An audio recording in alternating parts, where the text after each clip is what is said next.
Morning, আমি রিম্পা। আমার নতুন একটি ব্লগে আপনাদের অনেক অনেক স্বাগত। আশা করছি ভালো আছেন, সুস্থ আছেন, আর আমরা অনেক ভালো আছি। আর আজ আমাদের এখানে বুধবার, ওই মে মাসের 23 তারিখ। তাহলে চলুন এখান থেকে আপনাদেরকে পাশে নিয়ে আমার ব্লগটা স্টার্ট করছি। আশা করছি আমার আজকের ব্লগটা আপনাদের একটু হলেও ভালো লাগবে।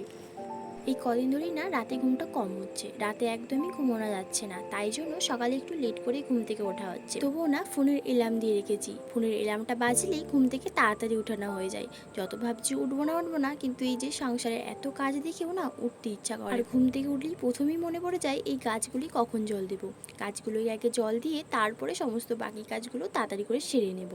আর জানেন তো, জলগুলো কি হাত দিয়েই পাতার উপর ছিটি ছিটি দিচ্ছি বলে গাছগুলো না ভালোই হচ্ছে। আর ভাবছি জানেন, গাছগুলোই না একটু জল স্প্রে করব। জল স্প্রে করলে না ভালোভাবে গাছটাও হয় আর সুন্দরভাবে পাতাগুলোও হয়।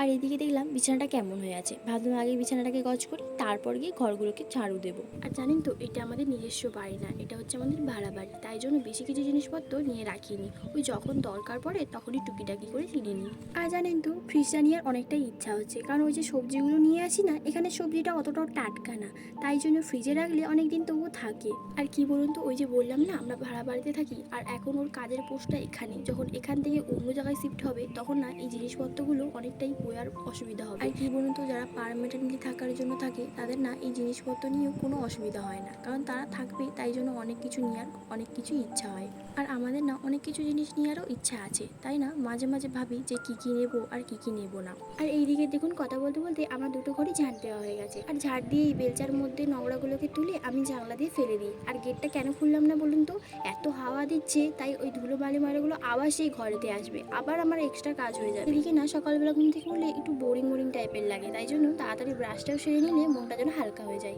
আর জানেন তো, সকালবেলা রোজই উঠে ভাবি যে টিফিনেতে কি বানাবো, আর টিফিনেতে কি যে বানাবো সেটা ভাবতে ভাবতে না অনেকটাই সময় চলে যায়। তাই জন্য কালকে রাতেই মটর ভিজিয়ে রেখেছিলাম ওই ঘুগনি বানাবো বলে। আর জানেন তো, কালকেই ভাবছিলাম যে সকালের জন্য কি বানাবো, আর অনেকদিন ধরে এই মটরগুলো পড়ে আছে, তাই জন্য ভাবলাম যে রাতে ভিজিয়ে রাখি, কালকে সকালবেলা উঠে সিদ্ধ বসিয়ে দেবো। আর এইদিকে না মটরটাকে প্রেশার কুকারে সিদ্ধ বস করে দিয়ে এইদিকে করছি চা। জানেন তো, চাটা খেতে এতটাই ভালো লাগছে এখন, মানে সকালবেলা ঘুম থেকে উঠতে না এতটাই নিজেকে লেজি লাগে, তাই জন্য আর কিছুই ভালো লাগে না। আর জানেন তো, আমরা না এই র চাটাই করে খাই বেশি, আর দুধ চাটা না কখনো কখনো মনে হলে তখনই করে খাই, যখন ঘরেতে দুধটা বেশি রয়ে যায় তখনই না চাটা করতে ভালো লাগে। আর জানেন তো, আমাদের বাড়িতে যখন ঘুগনি করা হতো তখন মটরগুলো না ওই 4-5টা সিটি দিয়েও না সিদ্ধ হতো না, কিন্তু এখানে না ওই একটার বেশিও দেওয়া যাবে না, আবার একটার কমও না। আর আজকেই দেখুন না, একটা সিটি দিয়েছি তাতেই কেমন গলে গেছে, ভাবছি এবার থেকে এমনিই করবো সিদ্ধটা। আর এইদিকে দেখুন আমার চাটাও হয়ে গেছে, ওই হাফ হাফ করেই দুজনে মিলে খেয়ে নেবো। আর জানেন তো, আমরা না বেশি চা খেতে পারি না, চাটা খেলে না যেন শরীর গরম হয়ে যায়, একেই তো গরমকাল, আর তার মধ্যে শরীর গরম হয়ে গেলে না অনেকটাই অসুবিধা হয়। আর কালকে রাতে না দুটো রুটি বেশি হয়েছিল, তাই ওকে একটা দিয়ে দিয়েছি আর আমি একটা চা দিয়ে খেয়ে নিয়েছি। আর এদিকে দেখুন, আপনাদেরকে বললামই না যে মটরটা গলে গেছে, সত্যি কিন্তু গলেই গিয়েছিল। আর এদিকে দেখুন, আলুটা ভাজতে ভাজতে না আমার সমস্ত কিছু রেডি করে কাটাও হয়ে গেছে। আর এদিকে দেখুন, মশলাটা কষে দিয়েই ওই মটরগুলো দিয়ে দিয়েছি, তারপরে একটু ঢাকা দিয়ে একটু ফুটতে দেবো ওই আলুগুলো সিদ্ধ করার জন্য। আর যেহেতু আজকে সকালে পরোটা হবে, তাই জন্য না ময়দাটাকে আগে থেকেই মেখে রেখেছিলাম। দেখুন ডোটা কি সুন্দর সফট হয়েছে, একদমই নরম হয়েছে। আর এইদিকে তো মটরটাকে দিয়ে ঘুগনিটাকে একটু ফুটতে দিয়েছিলাম ওই আলুটা একটুখানি সিদ্ধ হওয়ার জন্য, বেশিক্ষণ না রাখিনি, কারণ এমনিতেই যা গলে গেছিলো তার বেশিক্ষণ রাখলে না আলো গলে যেত। আর লাস্টে না নামানোর সময় একটু গরম মশলাকে বেটে 1 চামচ দিয়ে দিয়েছি।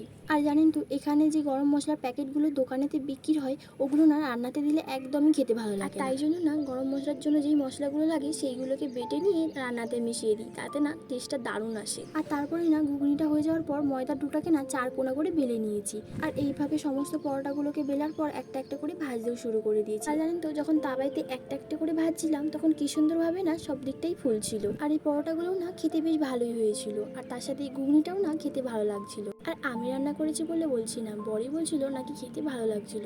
আর আজকে না টিফিনটা বানাতে বানাতে অনেকটাই লেট হয়ে গেছে, তাই জন্য ভাবলাম যে তাড়াতাড়ি করে স্নান টান সেরে নিই, তারপর একেবারে রান্না টান্না হয়ে গেলে তারপর ঘরগুলোকে মুছেও নেবো। আর এইদিকে কিছু জামা কাপড়গুলো অগোছালো হয়েছিল, সেগুলোকে পাট করে এই দড়িটার মধ্যে রেখে দিচ্ছি। আর জানেন তো, এই দড়ি থেকে যখনই ও জামা কাপড় নেওয়ার চেষ্টা করে ততই না এলোমেলো করে চলে যায়, আর তারপর আমাকে এসে এগুলোকে আবার গুছিয়ে তুলে রাখতে হয়। আর একটু আগেই ও মার্কেটের জন্য বেরিয়েছে, এখান থেকে জামা কাপড়গুলো নিয়েছে আর একটা একটা করে সবগুলো সরিয়ে রেখে দিয়েছে, তারপর আবার আমাকে পাট করে গুছিয়ে রাখতে হয়েছে। আর জানেন তো অনেক দিন ধরেই না মাছ খেতে ইচ্ছা যাচ্ছিল, তাই জন্য মার্কেট থেকে আসার সময় মাছগুলো কিনে নিয়ে এসেছে। আর যেখান থেকে মাছটা কিনে নিয়েছে সেখান থেকেই না এইরকম ভাবে কেটে নিয়েছে। দেখলে কি মজার লাগে না, যেন মনে হয় কিভাবে যেন একটা কেটে দিয়েছে। তো তারপর মাছগুলোকে ভালোভাবে ধুয়ে এদিকে নুন আর হলুদ দিয়ে মাখিয়ে রেখে দিয়েছি। আর আজকে না গ্যাসেতেই মাছগুলো ভাজছি, কারণ ওইদিকে যেহেতু ইন্ডাকশানটা আছে আর মাছ ভাজলে তো তেলটা ছিটকোই, তাই জন্য আর ওইদিকে রান্না করছি না। তারপর এদিকে কড়াই তেলটা গরম হতে দিয়ে মাছগুলোকে একটা একটা করে ছেড়ে দেবো। আচ্ছা বলুন তো কাদের কাদের আমার মতো এরকম মাছ ভাজতে ভয় লাগে? আমার না অনেকটাই ভয় লাগে, কারণ এই তেলগুলো যেহেতু ছিটকোচ্ছে আমার হাতে না চলে আসে। একদিন জানেন তো হাতে চলে এসেছিলো, অনেকটাই ভয় লাগে জানেন তো, তাই জন্য খুব সাবধানে ভাজি মাছগুলো। আজ না বেশি কিছু রান্না করব না, কারণ নুনটা যেহেতু গলে গিয়েছিল অনেকটাই, তাই জন্য না তরকারিটা বেশি হয়ে গেছিলো। আর এইদিকে তো মাছটা আছে, মাছের ঝাল করলেই আমার সমস্ত রান্না কমপ্লিট হয়ে যাবে। তারপর এদিকে সমস্ত রান্না হয়ে যাওয়ার পর ভাবলাম রান্নাঘরটাকে একটু পরিষ্কার করে নিই। একটু না সার্ফ জল দিয়ে একটু ঘষে নিয়েছি, আর তারপরে এই ব্রাশটা দিয়ে জলগুলোকে ভালোভাবে টেনেও নিচ্ছি, তাহলে না তাড়াতাড়ি ভালোভাবে শুকিয়েও যায়। আর এদিকে জানেন তো রান্না করার পর এতগুলো বাসনপত্র জমা হয়ে গেছিলো, সেগুলোকেই ধুয়ে দিতে অনেকটাই টাইম চলে যাবে বলে তাড়াতাড়ি করে ধুয়ে নিচ্ছি। আর ভাবছি বাসনগুলো ধোয়ার পর না ঘরগুলোকেও না তাড়াতাড়ি করে মুছে নেব। আর জানেন তো বাড়িতে যখন থাকতাম কত ভালো টাটকা টাটকা সবজি, মাছ, ফল কত কিছু খেতে পারতাম, আর এখানে না অতটাও টাটকা সবজি বলতে কিছু নেই। আর শাকে তো ভিটামিন আছে সে সবাই জানি, কিন্তু এখানে না শাকটা পাওয়াই যায় না। ওই শাকের মধ্যে বলতে গেলে নোটে শাক, কলমি শাক আর ওই মেথি শাক পাওয়া যায়, আর এখানে অতটাও শাক ভালোমন্দ পাওয়া যায় না। আর এই জন্য না অনেক কিছুই মিস করছি, ভাবছি যে ঘরে গেলে কবে যে সেই জিনিসগুলো আবার খেতে পারবো, আবার যে মায়ের হাতে রান্না করে খেতে পারবো সেটাই শুধু ভাবি। আর সামনেই তো জামাই ষষ্ঠী, আপনারা সবাই জানেন, কিন্তু এই বছর না আর যাওয়া হবে না। আগের বছর তো গিয়েছিলাম, আপনারা যদি না দেখে থাকেন তার মিনি ব্লগটা কিন্তু আমার আগেই দেওয়া হয়ে গেছে। আর আগের বছর না আমরা অনেক মজা করেছিলাম, ঘুরতে যাওয়ার থেকে সমস্ত কিছু খাওয়া দাওয়া অনেক কিছুই কিন্তু ভালো করেই হয়েছিল। আর এই বছর তো সেগুলো কিছুই হবে না, তাই জন্য একটু মন খারাপ হচ্ছে। কিন্তু আর কি করব বলো, এখানেই যেহেতু আমাদেরকে থাকতে হবে, আর হাজব্যান্ডের এখানেই যেহেতু জব চলছে, তাই আমাদেরকে এখানেই থাকতে হবে, তাই জন্য মন খারাপ করে কিছুই লাভ নেই। আর এইদিকে আপনাদের সাথে কথা বলতে বলতে আমার দুটো ঘর ভালোভাবে মুছাও হয়ে গেছে। আর অনেকক্ষণ ধরে যেহেতু দাঁড়িয়ে দাঁড়িয়ে এতগুলো কাজ করেছিলাম, তাই জন্য ভাবলাম একটু ফ্রেশ হয়ে তারপর বসে আর দুপুরের ভাতটা খেয়ে নেব। কিন্তু আর বেশিক্ষণও বসা যাবে না, কারণ বরের ডিউটি টাইম হচ্ছে ওই 2-3টের সময়, তাই জন্য একটু তাড়াতাড়ি করে ভাতটা খেয়ে ও ঘুমিয়ে পড়বে। তারপর ওকে ভাতটা বেড়ে দিয়ে আমি এদিকে জানলার ধারে বসে পড়েছি ভাতটা খেতে। জানেন জানলার ধারে এত সুন্দর হাওয়া দেয় না, ভাতটা খেতে দারুণ লাগে। আর জানেন তো আমরা যদি দেরি করে উঠি না, তাহলে আমরা যদি টাইমের মধ্যে সেই কাজগুলোকে কমপ্লিট করতে পারি, তাহলে না আমাদের টাইমটা অনেকটাই বেঁচে যায়। তারপর সমস্ত কিছু খাওয়া দাওয়াটাও না তাড়াতাড়ি করে হয়েও যায়। আর ঘর বাড়ি পরিষ্কার করে রাখলে কিন্তু মনটাও কিন্তু পরিষ্কার থাকে, এটা কিন্তু আমরা সবাই জানি। তাই জন্য নিজেকে আগে সুস্থ রাখবো, তারপর সমস্ত কিছু করব। এখন ঘড়িতে সময় ওই 3টের কাছাকাছি। দুপুরের 1 ঘন্টা ঘুম দিয়ে পর চলে যাচ্ছি ডিউটি। তো চলুন আজকের ভিডিওটি এখানেই শেষ করছি। যদি ভিডিওটা ভালো লাগে অবশ্যই লাইক করে দিও, চ্যানেলে নতুন থাকলে অবশ্যই সাবস্ক্রাইব করতে ভুলবেন না।